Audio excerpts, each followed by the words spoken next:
கிறிஸ்துக்குள் பிரியமானவர்களே, தீவிரவாதிகளால் துப்பாக்கி சுடப்பட்டு மருத்துவமனையில் தீவிர சிகிச்சை பிரிவில் உயிருக்கு போராடி கொண்டிருக்கும் ராணுவ வீரர்களுக்கு சக ராணுவ வீரர்கள் மருத்துவமனைக்கு வெளியே நின்று கூடி கைகளை கோர்த்து ஜெபிக்கும் இந்த காட்சிகள் தற்பொழுது சமூக வலைதளங்களில் வெளியாகி வருகிறது. அமெரிக்காவில் வெள்ளை மாளிகைக்கு அருகில் நவம்பர் 26ஆம் தேதி துப்பாக்கி சூடு நடைபெற்றது.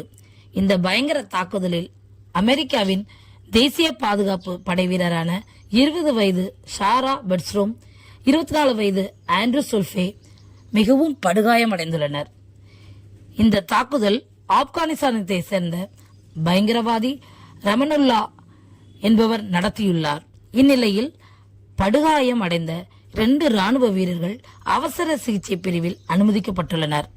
அவ்வாறு அனுமதிக்கப்பட்ட சூழ்நிலையில் அவரோடு ராணுவத்தில் பணி செய்த மற்ற வீரர்கள் மருத்துவமனைக்கு வெளியே கூடி கைகளை கோர்த்து மிகவும் ஊக்கமாக இவர்கள் விரைவில் குணமடைய வேண்டும் என்று ஜெபித்துள்ளனர். இந்த காட்சிகள் தற்பொழுது அனைவராலும் பகிரப்பட்டு வருகிறது.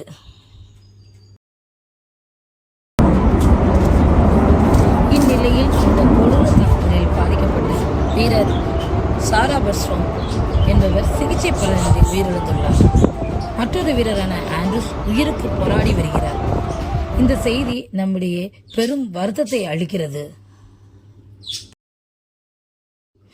உயிரிழந்த வீரரின் குடும்பத்திற்கு தேவன் ஆறுதல் அளிக்கவும் மற்றும் உயிருக்கு போராடி கொண்டிருக்கிற மற்றொரு வீரரின் ஜீவனை ஆண்டவர் காப்பாற்றவும் நம் ஜெபங்களில் நம்ம தொடர்ந்து ஜெபிப்போம், தொடர்ந்து நாம் நினைத்துக் கொள்வோம்.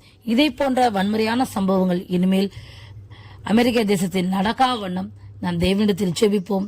நம்முடைய ஜெபங்களில் ஒவ்வொரு நாளும் ஜெபிக்க வேண்டியது நம்முடைய கடமையாகிறது.